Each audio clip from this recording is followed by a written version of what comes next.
The deadly consequence of making Deathworlders drop their mask reveals itself when the Yarathi kidnap human children as leverage. Ambassador Elena activates Protocol Hades, unveiling humanity's hidden fleet of 50 warships surrounding the station. "We would risk extinction to protect even one child," she declares, forcing the Yarathi to recognize that beneath humanity's diplomatic veneer lies unexpected, formidable strength. The new Olympus space station hung like a jewel against the backdrop of stars, its curved metallic surfaces gleaming under the distant light of Remelos Prime. Inside the grand reception hall, Ambassador Elena Stark adjusted her formal diplomatic uniform one last time before the mirrors. At 45, the silver streaks in her dark hair spoke of experience earned in the diplomatic corps, while the tightness around her eyes betrayed the weight of her current mission. "Madam Ambassador, the Yarathi delegation will be arriving in 30 minutes, announced Ensign Ryan Voss, a young liaison officer whose bright eyes still held the idealism that years of interstellar diplomacy had tempered in Elena. "Thank you, Ensign. Are the gifts prepared?" Elena asked, her voice calm despite the knot of tension forming in her stomach. "Yes, madam. The crystal flowers from Earth's botanical gardens and the ceremonial peace scrolls are in position. Security protocols are also in place, though kept discreet as you requested." Elena nodded, casting her gaze around the expansive reception hall. The space had been meticulously designed to showcase humanity's artistic achievements, while incorporating neutral elements that would not offend alien sensibilities. Transparent viewports revealed the vastness of space, a reminder of both the fragility and resilience of all those who ventured beyond their homeworlds. "And our contingency measures?" she asked quietly. Captain Marcus Cato stepped forward from the shadows where he had been supervising the security team. His military posture contrasted sharply with the flowing decorations of the diplomatic venue. "In place, but invisible. As ordered," he replied, his voice low. 50 ships at strategic positions, cloaking technology engaged. The Yarathi scanners won't detect them unless they're specifically looking. "Let's hope they won't have reason to look," Elena murmured. "This peace treaty is too important to risk with shows of force." "With respect, Madam Ambassador," Captain Cato said, his expression grave. "The Yarathi respect only strength. Our intelligence suggests they interpret our diplomatic approaches as weakness. That's precisely why we're meeting them with open hands instead of raised weapons. Captain."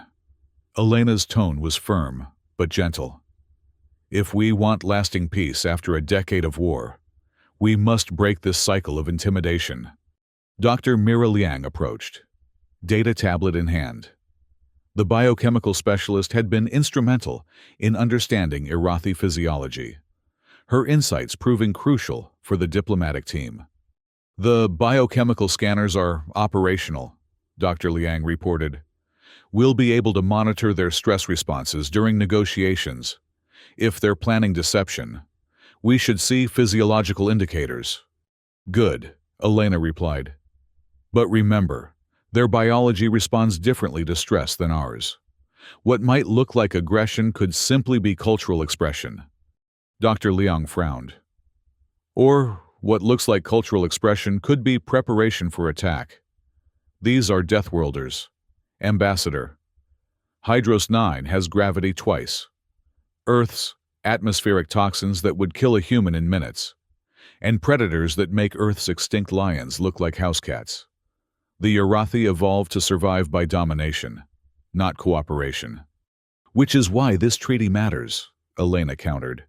"To show them another way is possible." A warning klaxon interrupted their conversation, and Ensign Voss rushed back in, face pale. "Madam Ambassador, the Yarathi ship is approaching. They're ahead of schedule by 25 minutes, and they're not following the agreed approach vector." Elena straightened her back. "So it begins. Captain Cato, standard welcome protocols. Let's not show alarm at their eagerness." "And their disregard for protocol," Dr. Liang muttered. The docking sequence initiated with a jarring metallic groan that seemed deliberately louder than necessary. Through the viewport, Elena watched the Urathi vessel, all sharp angles and protruding weapon systems, attach itself to New Olympus with an aggression that bordered on violation. "They're coming in hot," Captain Kaito observed, hand instinctively moving toward his concealed sidearm. "Steady," Elena cautioned. "This is their first test, to see if we'll react with fear." The airlock doors parted with a hiss, and the Urathi delegation emerged. Ambassador Elena had studied their physiology extensively, but recordings failed to capture their true presence. Standing nearly 8 feet tall, their exoskeletal armor wasn't technology, but biological. Evolved plates covering muscular forms designed for combat. Their 4 eyes, arranged in a predatory configuration, scanned the reception hall with calculated precision. At their head strode War Prince Korthal, his crest of spines more prominent than his subordinates, colored in iridescent blues and reds that signaled his dominant status. His translator device hung from a collar that seemed designed to resemble a necklace of trophies. "Ambassador Stark," Korthal's voice rumbled through the translator. "Your station stands vulnerable. We detected 17 structural weaknesses on approach." No greeting. No acknowledgement of the diplomatic occasion. Elena kept her diplomatic smile firmly in place. "War Prince Korthal, welcome to New Olympus. We are honored by your presence and look forward to productive discussions that will benefit both our peoples." Korthal's secondary eyelids flickered in what Elena recognized as amusement, or perhaps contempt. Honor is earned in victory, not granted in words. The War Prince gestured to his entourage, who immediately spread throughout the reception hall, examining and occasionally touching the artifacts and technology on display. One warrior picked up a crystal flower prepared as a gift, turning it in clawed hands. "A gesture of peace," Elena explained, stepping forward. "Grown in the gardens of Earth, our homeworld." The warrior looked at Korthal, who gave an almost imperceptible nod. With deliberate slowness, the warrior crushed the delicate crystal flower, the sound of its destruction echoing through the suddenly silent hall. "Fragile," the warrior commented. "Like your species." Captain Kaito took a half-step forward, but Elena raised a hand to stop him. "Beauty often appears delicate," she responded evenly. "But humanity has survived challenges that would have broken many, just as the Urathi have survived Hydros 9. Korthal's mandibles clicked, a sound Elena knew was not translated by his device. An expression or communication meant only for his warriors. "We have brought something as well," the War Prince announced. He gestured, and 2 warriors dragged forward a human male in tattered uniform, a prisoner of war, his face bearing the marks of harsh treatment. Elena felt her heart rate increase, but maintained her composure. This was a deliberate provocation, carefully calculated to test her reaction. "We recognize Lieutenant Commander James Chen," she said, identifying the prisoner. "We had hoped all prisoners would be released as a gesture of goodwill before these talks." "This one commanded the destroyer that eliminated 3 of our seed ships," Korthal stated flatly. "He is not a gift, but a demonstration."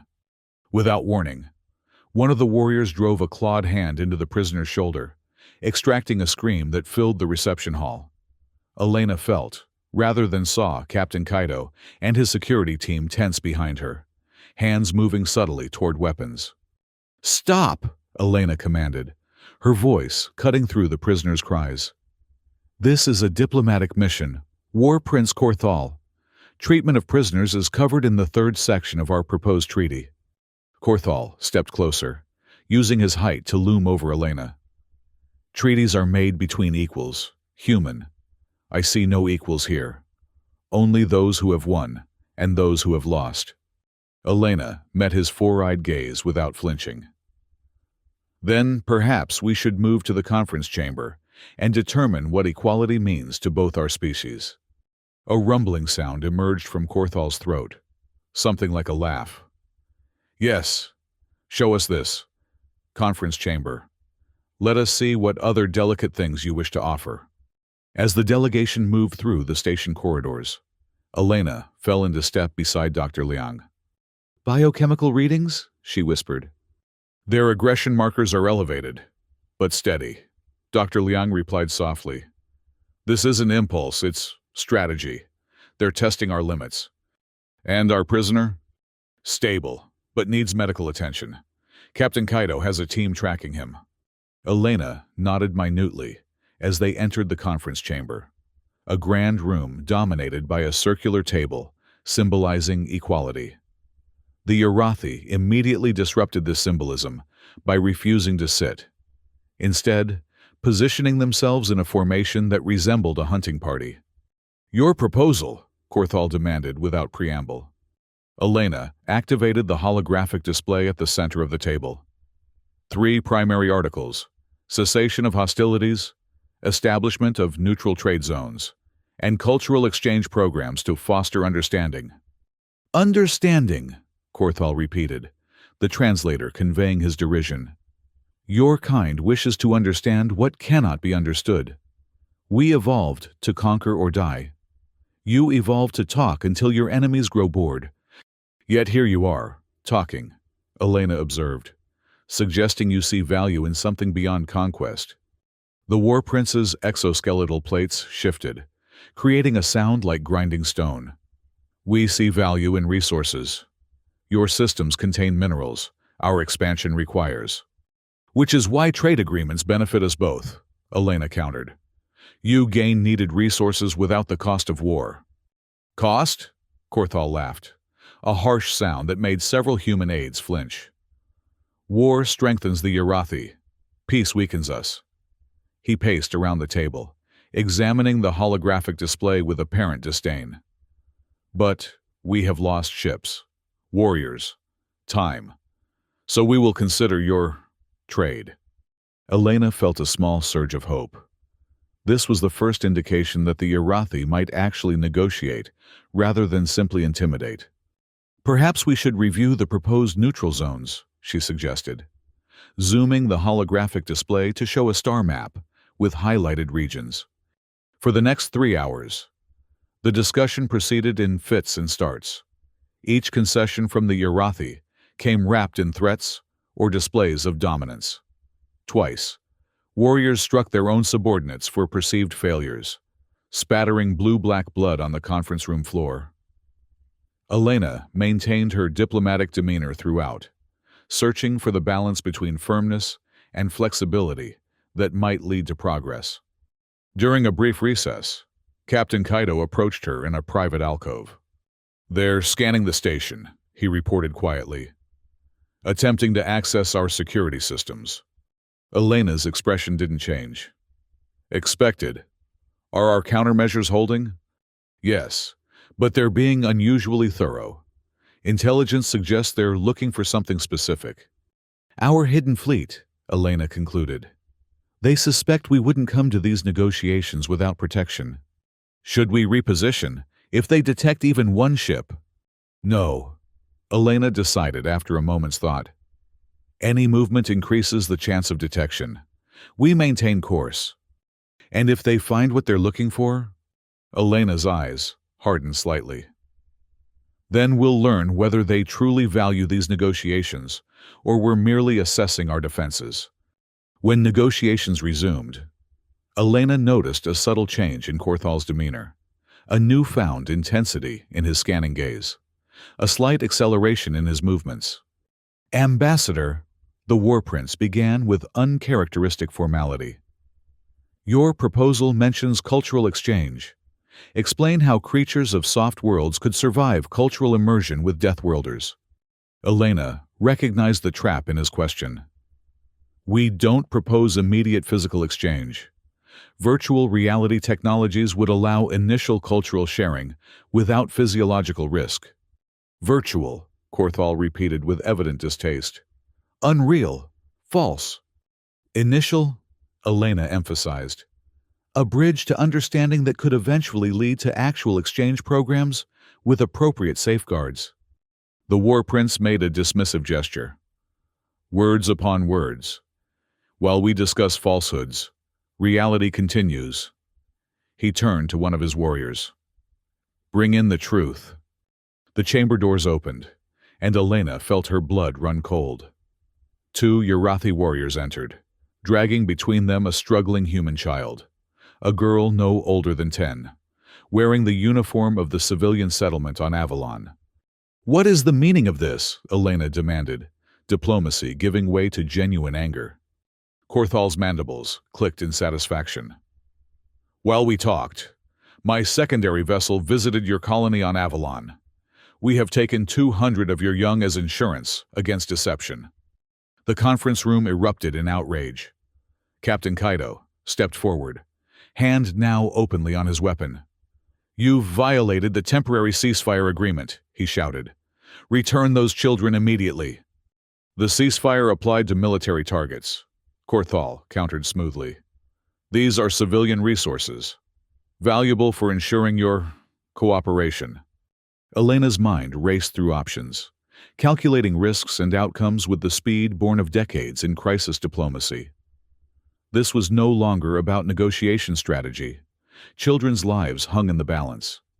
War Prince, she began, her voice deadly calm. I strongly advise you to reconsider this action. Advise? Korthal seemed amused. You have no position from which to advise. Human. You came to these talks with open hands and no weapons. We came with both hands filled with your destruction. He gestured to the child. Unless you accept our terms without modification, this young one will be the first to demonstrate Irathi dominance. In that moment, Elena Stark made her decision. The diplomatic mask she'd worn for decades slipped away, revealing something harder beneath. Captain Kaido, she said, not taking her eyes off Korthal. Protocol Hades. Ambassador? Captain Kaido questioned, his voice uncertain. Protocol Hades, she repeated firmly. Authorization Stark Omega 73. Captain Kaido straightened, military bearing fully asserting itself. Yes, Madam Ambassador. He touched his communication device. Control. Execute Protocol Hades. Authorization Kaido Sigma 92. For a moment, nothing seemed to happen. Korthal watched the exchange with apparent amusement. Is this some human ritual before surrender? He mocked. No, War Prince, Elena replied, her voice now stripped of diplomatic niceties. This is humanity showing you who we really are. The station lights dimmed momentarily, then returned to normal. Outside the viewports, something changed. 50 points of red light appeared in the darkness of space, surrounding the station in a perfect sphere of potential destruction. As they watched, the lights intensified, and the cloaking fields disengaged, revealing the full might of humanity's hidden fleet. You spoke of deception, War Prince. Elena continued into the stunned silence. Let me be clear about ours. Humanity evolved on a world you might consider soft, but we survived by being smarter than our predators, not just stronger. Those 50 warships have had weapons locked on your vessel since before you arrived. One word from me, and you and your entire delegation cease to exist. Korthal's exoskeletal plates flattened against his body, a sign of shocked reassessment that Elena recognized from her briefings. This is impossible, he growled. Our scanners detected no fleet. Your scanners found what we wanted them to find, Elena countered. Just as our scanners have been tracking every one of your warriors, both here and on Avalon. She nodded to Dr. Liang, who stepped forward with her data tablet. The refreshments we provided contained microscopic tracking nanites, Dr. Liang explained. Professional detachment, masking her satisfaction. Completely harmless, unless activated. Currently, we can locate every Yarathi who consumed them with precision, accurate to 1 meter. Korthal's secondary eyelids flickered rapidly. You poisoned us during peace talks. We tracked you during peace talks that you intended to use as cover for kidnapping children. Elena corrected him. There's a difference. She stepped closer to the war prince, abandoning the careful distance she'd maintained throughout the negotiations. Now, here is what will happen. Your warriors on Avalon will release every human child unharmed. Your delegation will return to your vessel and withdraw to the coordinates we provide. Only then will we resume discussions, this time with honest acknowledgement of each side's strength. You threaten extinction over a handful of younglings? Korthal seemed genuinely perplexed. We would risk extinction to protect even one child, Elena replied without hesitation. That is the strength you failed to recognize in us. Not our weapons or our ships, but what we're willing to fight for. The tension in the room stretched like a cable ready to snap. Elena could sense Captain Kaido and his security team prepared for violence. The Urathi warriors had shifted into combat stances, awaiting orders from their war prince. For the first time, Korthal seemed uncertain. His gaze moved from Elena to the viewport showing the human fleet, then back again. You wore the mask of prey, he finally said, but concealed the fangs of a predator. We wore the mask of civilization, Elena corrected him. We still do. But civilization doesn't mean weakness. War prince, it means choosing when to bare our fangs. Korthal was silent for several long moments, his alien features unreadable to most humans. But Elena had studied his species extensively, and she recognized the minute shifts in posture and coloration that indicated internal conflict. Finally, he made a series of clicking sounds that the translator didn't convert. His warriors immediately relaxed from their combat stances. The younglings will be released, he announced. Your demonstration of strength meets the criteria for respectful negotiation by Urathi standards. Elena didn't allow her relief to show. Thank you, War Prince. That is a wise decision. Not wisdom, Korthal corrected. Survival. Another concept we both understand. He gestured to the warrior holding the human child. Release this one as a token of compliance. The girl was released and immediately ran to Dr. Liang, who knelt to embrace her, whispering reassurances. We will withdraw as you have demanded, Korthal continued. But know this, Ambassador Stark, you have changed the nature of our interaction. The Urathi respect strength properly deployed. You have earned that respect today. I would have preferred to earn it through peaceful exchange, Elena replied honestly. Peace has no meaning without the acknowledgement of what each side could unleash in war, Korthal responded. Now we can speak as equals. With that, the Urathi delegation withdrew, marching in formation back to their docking bay. Elena waited until confirmation came that they had boarded their vessel before allowing herself to exhale slowly. Captain Kaido, maintain fleet positions until the Urathi ship reaches the designated coordinates. Dr. Liang, please see that the child receives medical attention and whatever comfort we can provide. As her team carried out her orders, Elena stood alone at the viewport, watching the angular Urathi vessel detach from the station. The red targeting lights of the human fleet remained fixed upon it, a constellation of potential destruction illuminating the darkness of space. Ambassador, Ensign Voss approached hesitantly. Was this the plan all along?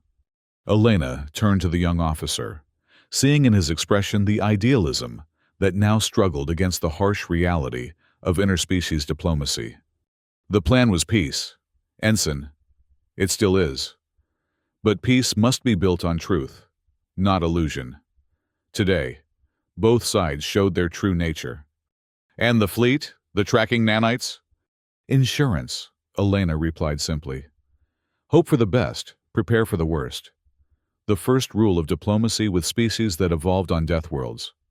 As the Urathi vessel disappeared into the distance, Elena allowed herself a moment of reflection. The mask of gentle diplomacy had been necessary, but insufficient. In revealing humanity's hidden strength, she had paradoxically created the foundation for genuine negotiation. Sometimes, she murmured to herself, The deadliest consequence of making Deathworlders drop their mask is that you must drop yours as well. The aftermath unfolded over the following weeks with the calculated precision of a chess endgame. The Irathi released the children from Avalon as promised, though not without leaving psychic scars that would take years to heal. Dr. Liang worked tirelessly, developing therapies tailored to the unique trauma of alien abduction, while Captain Kaido oversaw the careful dismantling of the military contingency that had saved them. The new Olympus Station, once a symbol of humanity's diplomatic aspirations, underwent a transformation. Security systems, previously hidden to project an image of openness, were now prominently displayed. The reception hall that had welcomed the Irathi with crystal flowers and artistic displays was retrofitted with reinforced barriers and weapon scanners. Honesty in all things now, Elena explained to her staff as they prepared for the Irathi's return under the new negotiation framework. When War Prince Korthal and a reduced delegation returned 3 weeks later, the atmosphere was markedly different. Gone was the posturing and thinly veiled contempt, replaced by a wary respect that Elena recognized as the first true step toward meaningful dialogue. "Your station has grown teeth," Korthal observed as they toured the modified facilities. "It always had them," Elena replied. "Now they're simply visible." Visibility matters to the Irathi. Concealment suggests shame in one's strength. For humans, restraint in showing strength suggests civilization, Elena countered.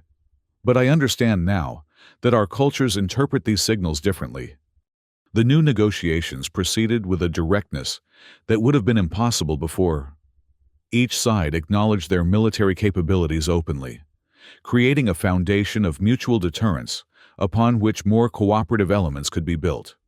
Surprisingly, it was Korthal who first proposed a concrete cultural exchange.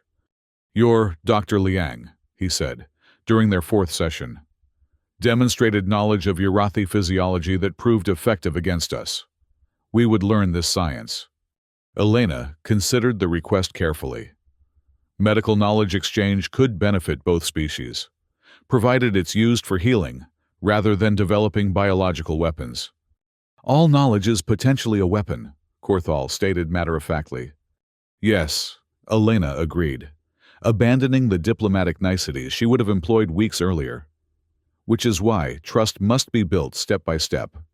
They established a joint medical research initiative, with Dr. Liang leading the human contingent, initially focused on treating injuries sustained during the conflict. The program gradually expanded to include comparative xenobiology and eventually preventative care protocols that could be implemented in mixed-species environments.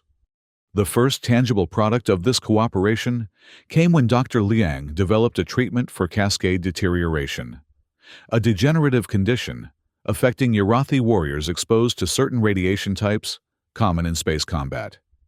In return, Irathi biochemists shared techniques for enhancing human cellular resilience to environmental toxins. 6 months after the confrontation that had nearly ended in bloodshed, Elena stood in what had once been the conference room, but now served as the central hall of the newly established Reconciliation Academy. Human and Irathi students, mostly adults, with a few carefully selected younger participants, engaged in structured cultural exchange activities designed to foster understanding while respecting the profound biological and psychological differences between the species. "They still keep their distance from each other," Captain Kaido observed, now serving as security director for the academy. "Physical distance." "Yes," Elena agreed. "Their evolutionary instincts run deep, as do ours. But watch their communication patterns." She gestured toward a mixed group where a Irathi warrior was demonstrating a complex series of mandible clicks, while human students attempted to reproduce the sounds with electronic assistive devices. They're learning each other's languages directly, not just relying on translators. That's more significant than physical proximity. "I still don't trust them," Kaido admitted quietly. "Trust isn't the goal," Elena replied. "Understanding is. Trust may come later, or it may not. But understanding allows us to coexist regardless. Dr. Liang joined them. Her laboratory coat exchanged for the formal attire, required for her new role as academic director. The Urathi students have requested permission to establish a combat training facility, she reported. They claim physical expression is essential to their learning process. Elena considered this. Approved, with monitoring protocols, and suggest we incorporate some human martial arts traditions as a comparative element. You want to teach them how we fight? Captain Kaido questioned, alarm evident in his voice. I want to teach them why we fight, Elena clarified. The philosophy behind our combat traditions, not just the techniques. They respect physical prowess. Let's use that as a gateway to deeper cultural exchange.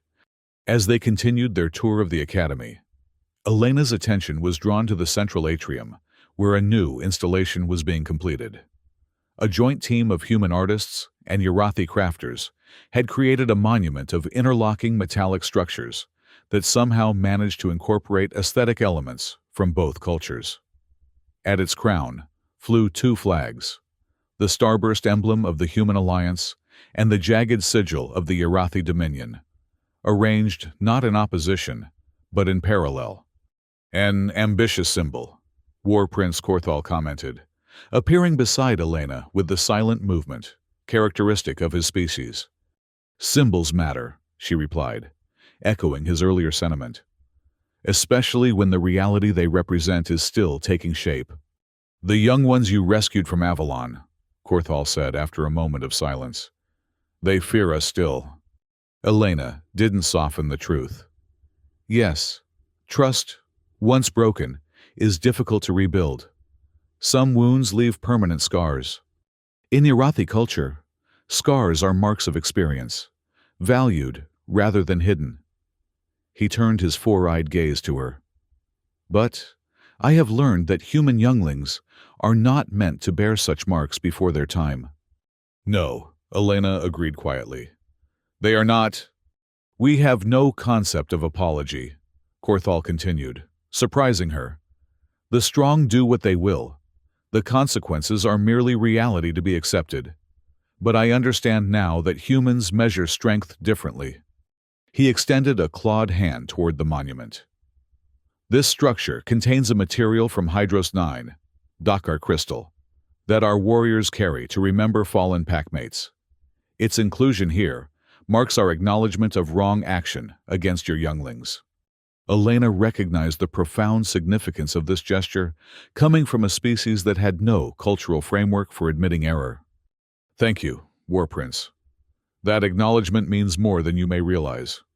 As twilight simulation began in the station's lighting system, casting long shadows through the atrium, Elena found herself reflecting on the journey that had brought them to this point. The peace they had established was not the idealistic harmony she had once envisioned, but something more complex and perhaps more durable, a peace built on mutual respect rather than mutual illusion. Captain Kaido approached, offering a data tablet. The latest security report. Ambassador. All systems nominal. Thank you, Captain, and the fleet? Maintaining regular patrols at the agreed perimeter. Visible but not provocative, as specified in the treaty. Elena nodded, satisfied. The fleet remained as a reminder, rather than a threat. Transparency had replaced deception on both sides. Ambassador Stark, a young Urathi called out, approaching with careful deliberation to avoid triggering human instinctive fear responses. The cultural exchange presentation is prepared, if you wish to observe. Of course, Elena replied with a genuine smile. Lead the way. As she followed the Urathi student through the corridors of what had once been a battleground of wills, Elena caught sight of her reflection in a viewport. The woman who gazed back at her seemed simultaneously harder and more hopeful than the diplomat who had greeted the Urathi delegation that first fateful day. The deadly consequence of making Deathworlders drop their mask had been the necessity of dropping her own, revealing the steel beneath humanity's civilized veneer. But in that mutual unmasking, Both species had discovered something unexpected, the possibility of strength expressed not through dominance, but through growth. In the reflected darkness of the viewport, stars glittered like promises of worlds yet to be explored. Together, perhaps, if the fragile understanding they had begun could endure the tests that inevitably lay ahead. Ambassador, the young Irathi waited patiently. "Coming," Elena replied, turning away from her reflection. The past could not be changed, but the future remained unwritten. And for now, that was enough.